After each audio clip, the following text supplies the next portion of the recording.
The book of 2nd Ezra, chapter 15 and verse 14. Woe to the world and them that dwell therein, for the sword and their destruction draweth nigh. And one people shall stand up and fight against another, and swords in their hands. For there shall be sedition among men, and invading one another. They shall not regard the kings nor princes, and the course of their action shall stand in their power. A man shall desire to go into a city and shall not be able, for because of their pride the city shall be troubled, the houses shall be destroyed, and men shall be afraid. A man shall have no pity upon his neighbor, but shall destroy their houses with the sword, and spoil their goods, because of the lack of tribulation. Because of the lack of bread of a great tribulation.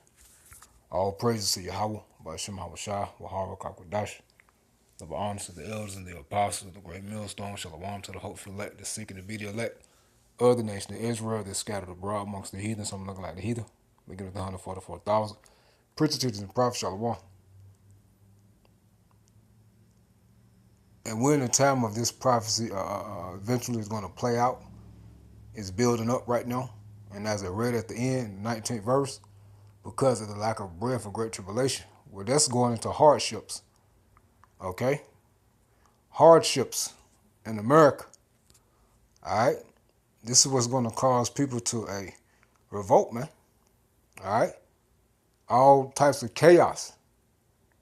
Alright? As you see, the title of this video right here, I was watching it last night, but I was finishing up right then. But as you see, it says, we're not in control. Tucker Carlson, we're going to have a revolution. December 6, 2025. And that's what we just read in the scriptures. All right? It's going to happen. And we're going to constantly blow the trumpet. All right? Because remember, we can't become complacent or say, oh, well, it ain't happened yet. Y'all keep saying. Well, yeah, we're going to keep saying it through the spirit and power of Yahweh Shema Shah. We're going to wear it out. So when it does happen, hey, look, when you constantly hear a trumpet, right? And it gets annoying, but you blowing the trumpet for a reason, because it's for your safety, right? And when that event take place, you're not as afraid, all right? Because every time we bring these prophecies out, these scriptures out by way of the Holy Spirit, we should always meditate on them. We should think about it. We should read books, look up the history, the accounts. We should watch movies, to put us in that mindset, all right? Because it's going to happen, all right? And we're in a time where people are severely oppressed, going into what? The time of the black horse.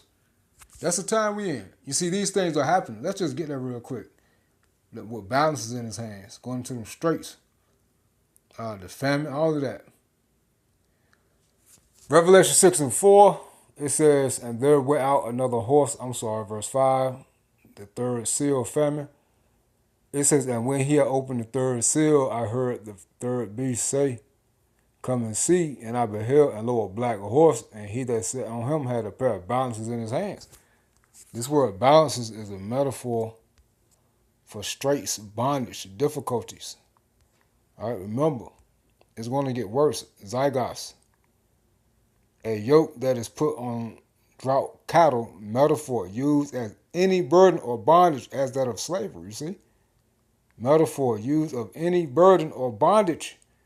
All right? And that's why America, this is what America is, the oppressive city. And you get real quick, Revelation 11. Excuse me. The book of Revelation, chapter 11. That's why this place is called spiritual Sodom and spiritual Egypt. Let me see.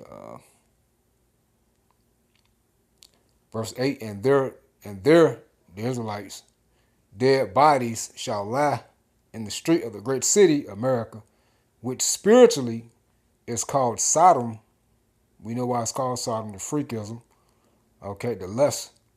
And Egypt, see, so it's spiritually called Egypt, where also our Lord was crucified. All right? Egypt going into bondage. All right? Which is going into this oppressive city. See, Egypt means what? Double straits, you see? Double straits. Double straits. That's what Egypt is. bondage. All right? So remember, the American dream is a lie. All right? It's a business, and it's going on a business, so therefore everyone is what? Is in straits. Straits, a narrow passage of water connecting. No, I don't want that. Used in reference to a situation characterized by a specified degree of trouble or difficulty, you see? So a spiritual Egypt, meaning double straits, which is double bondage, man. Hey, Deuteronomy real quick. It's all throughout Egypt.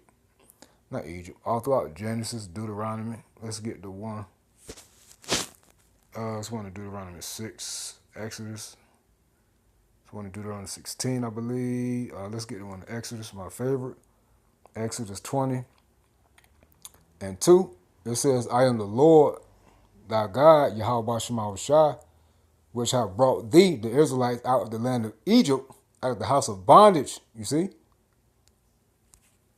So Egypt is what? Double straits, which is the house of bondage. Okay, not only for the Israelites, but everyone here, but primarily for the Israelites, because we're the ones that's captive. This is our bondage. We're the ones that's captive. All right, Ms. Ryan. All right, double straits. You see, Egyptians double straits. All right, this is the land of bondage for the Israelites. All right, but remember, now when the time, hey, this is also an oppressive city where everyone here is also in bondage, enslaved. That's why you see these Edomites crying and complaining now. And all this heathen that's here crying and complaining now, because what? They're also on bondage and straits. And when you get real quick, Isaiah 14, just to back that up, and 4, let's start at 3. You know what? Let me see. Not 14. Yeah. My fault. It's 14. It's 14. Let me see. You know what? Yes, 14. I see it. I wanted to hit this again real quick. I wanted to get the NLT. Exodus 20 and 2 in the NLT. It says, I am the Lord your God, Yahweh Shema Shai of the Israelites, who rescued you from the land of Egypt, the place of your slavery.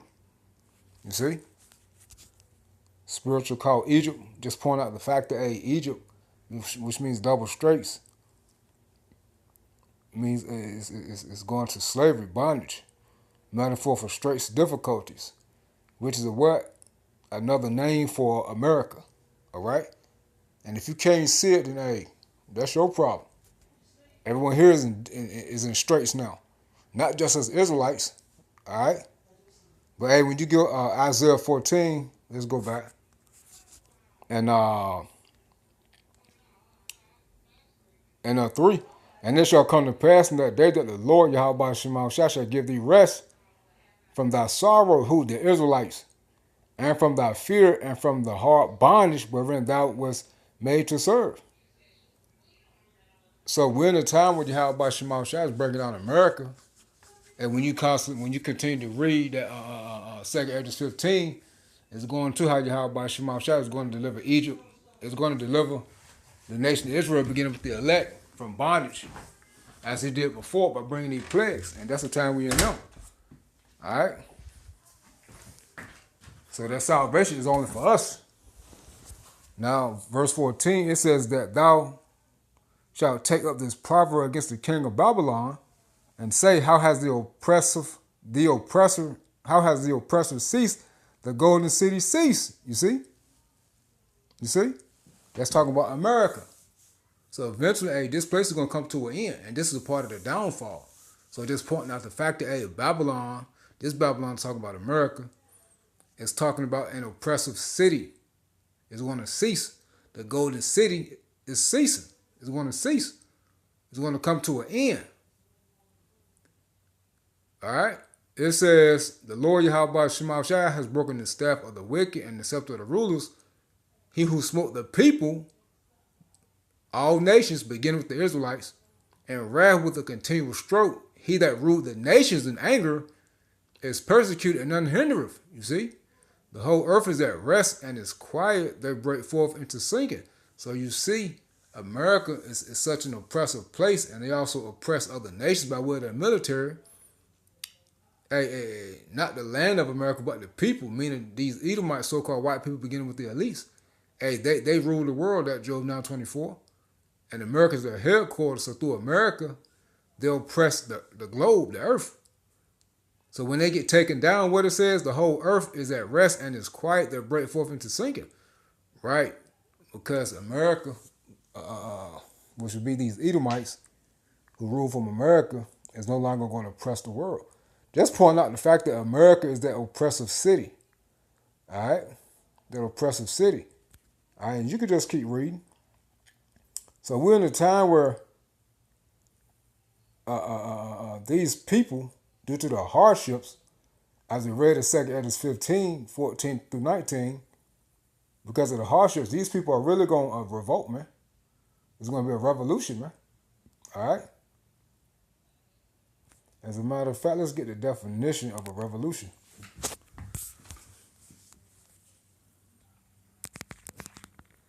And there's be all manner of things going on. Revolt. It says rise in rebellion. Revolution.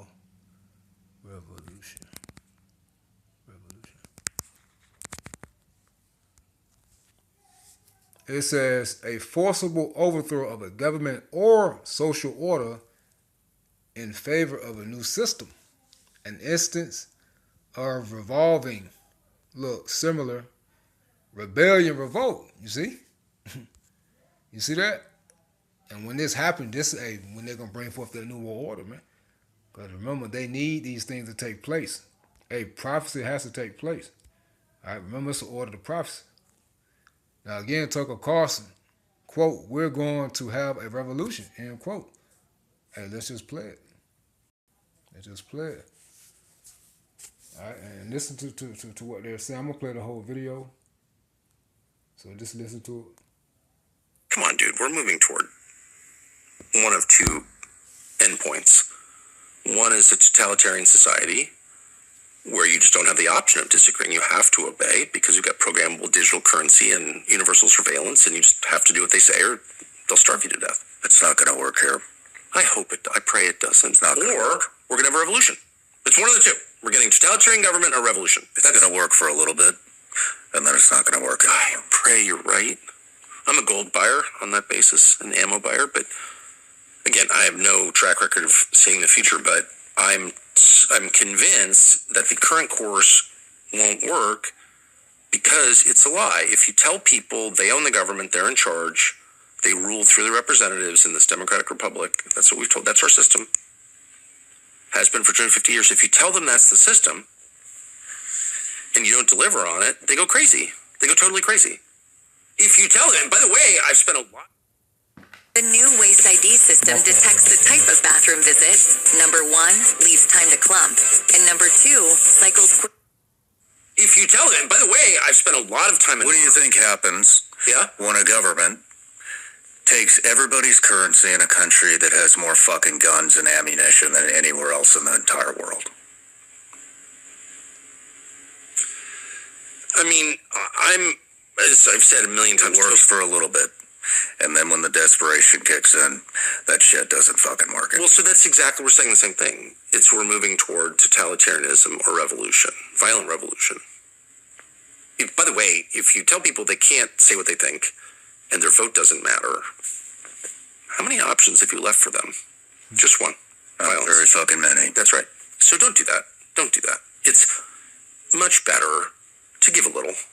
And you do this with your kids, especially when they become teenagers. You reach a point where it's like, you can smell the defiance on them. How do I handle this? Just punch them in the face? Cut them off? Starve them out? No? You listen. You make it clear that you're in charge. You'll be deciding. But you take their position into consideration because you have to, because they're becoming adults. You have to be a little flexible. No, you can't smoke weed at the breakfast table. Like, there's some things you will never accept. But you can't ignore every single signal you're getting from your children. Well, your population's very similar. I'm getting really angry right now. Why? I think we should go. I think we should go out back and blow some shit. Sorry. Where do we go from here? So, well, it's always darkest before it's completely black, as you know. Sorry, I'm stealing someone else's line, but I do like that line. I don't know. I mean, clearly just in political terms, we're at the end of something and the beginning of something new. And no one wants change. I don't, but we're not in control. And the current system clearly doesn't match the moment at all. And so it's changing, and it'll change along probably predictable lines, but also in some unpredictable ways. But I'm for democracy. Most people are not. The overwhelming majority of people don't want democracy. They just don't want it. They don't like it. It's tedious and annoying and too imperfect, and they want results. And so we're moving towards something that is not what we had before. And, I'm not in favor of that. I wish we could return to 1985, but we can't. So, but you have to just reduce the amount of lying. Like, lying is bad. Lying is bad. It alienates you from other people. It alienates their leaders from their people they lead. Everything about it is bad. Just no more. Let's just stop lying. Gen Zers are definitely not responding to the traditional bullshit. I mean, you had mentioned that that Nick Fuentes they are gravitating towards that. Then you got, the other side, Memdani, just won mayor of New York. I mean, what in your mind, what do you think? They're branches 10, of the same 20 years now from now, what does it look like? I mean, look, does it look the same? I feel weird speaking for people 30 years younger than me or more. What do I know? But I have actually made an intensive, longitudinal, good faith effort to find out because I matter. Plus, I've got a ton of kids in that age range. And my impression right now is that, of course, they're enraged. Both sides are enraged by people serving Israel. What? Stop with the Israel. Be quiet. Nobody cares about Israel. Just shut up about Israel. But I don't think it's primarily about Israel. I really don't. I don't think people care that much. I know I don't care at all about Israel. I really think it's about economics. I really do. I think that's what Mamdani and Fuentes have in common.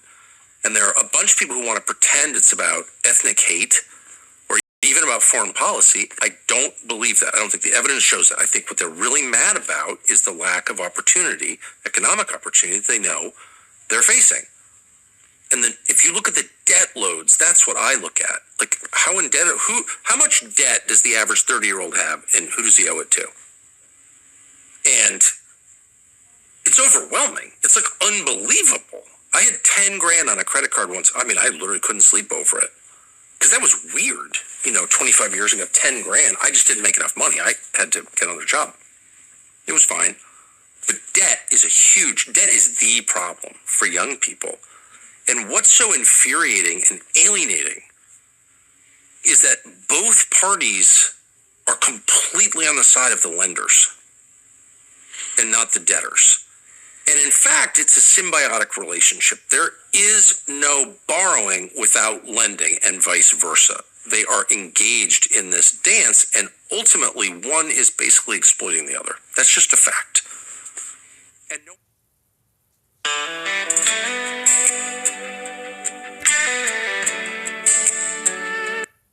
that's just a fact. And no one will acknowledge that. So the Democratic Party is like, well, everyone has too much student loan debt. Well, so who's benefiting from student loan? Well, the student loan lenders are benefiting, of course, but so are the colleges. They're being subsidized for like garbage. It's garbage, right? They're getting rich from these student loans. The colleges are. Mm-hmm. And their administrators. And then so are the lenders. But the Democrats are like, well, so because of this, we're going to get rid of student loan debt, but taxpayers are going to pay for it. Really? So you spend your life trying to pay your kids' college tuition.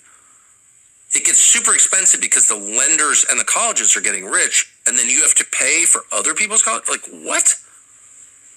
And the Republicans are just like, shut up, pay your debts. It's your fault. Which is partly true. You accrue a lot of debt. You shouldn't have. On the other hand, it's not just you at fault. So here's the analogy that always occurs to me that I never hear anyone use, which is drug addiction. So you got the drug addict, and we disapprove of drug addiction. Of course we do, you fucking drug addict.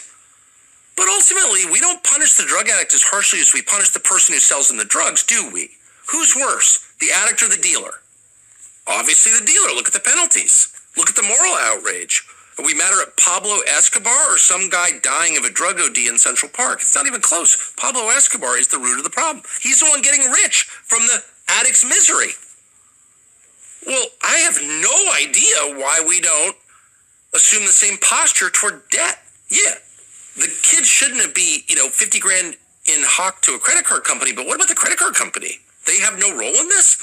They sent this kid a credit card offer in college when he's 23. They're letting him buy DoorDash on credit, which is very common now. Buy now, pay later, that's debt. It's disguised, no interest, but there are late fees. It's debt, and it's debt slavery, and they're enslaved by it. But the slave master never gets blamed, only the slave? Tell me how that works. That is totally illegitimate, it's immoral, and it's on us as adults. I mean, I have no debt. That's rule one, no debt. I won't buy, I can't afford it, I'm not buying that. Not because I'm a virtuous person, because I'm so afraid of debt, because I know that it means no freedom. I'm indebted, I'm literally indebted. I'm not free. And no one ever says that. Anyone who says it is like, shut up, socialist. But even the socialists aren't saying it. That's what blows my freaking mind. That's when you know it. It's a real conspiracy. You talk to the DSA kids. Oh, I'm so radical. I'm in DSA. Whites are bad. I'm pro-trans. That's not radical, dude. That's just fucking stupid. You want to challenge power? Why don't you criticize the banks once in a while? What? All they want to talk about is race and gender. Where's the real power? In white supremacy when whites are dying off? It's not in white supremacy, son. It's at Citibank and JP Morgan. You didn't know that? They themselves are tools of actual power, left and right. The right is way off into libertarian economics. It's the free market. There isn't a free market in this country. Period. Hasn't been. In my lifetime, for sure. There definitely isn't. Now it's a monopoly economy, obviously. And then the left is way up and all this other garbage meant to divide the population against itself to keep them from challenging actual power. And I'm not for revolution, but we're going to get a revolution if we don't readjust a little bit soon. So I would say let's hold lenders at least as accountable as we hold debtors, because that's fair and obvious. And in fact, I think lenders are way more culpable than borrowers. And let's take a good look at the interest rates. No society has ever allowed usury at the scale that we do. Oh, shut up. You can't talk about usury. Why? Because you're benefiting from it? Fuck you. I'm not afraid of you. No. What's the top rate for a payday loan in the United States? I'll tell you, it's 600% annually. 600%. That's legal. Yes. Holy shit. And why don't we care? Because it's just black people. It's the ghetto, or, it's poor people. It's not just black people. Of course, it's literally not. But in your mind, you're like, oh, that's pathetic. A payday loan? Okay, but that's a human being. That's a fellow citizen, and we don't care at all. 600% annual interest. That's a desperate human being. Why is that allowed? Why is it so hard to say, how about no? The same reason you can't make my daughter into a prostitute, OnlyFans, because it's disgusting. And if we can't say it's disgusting, at the very least, before we even say it's illegal, how about it's just bad?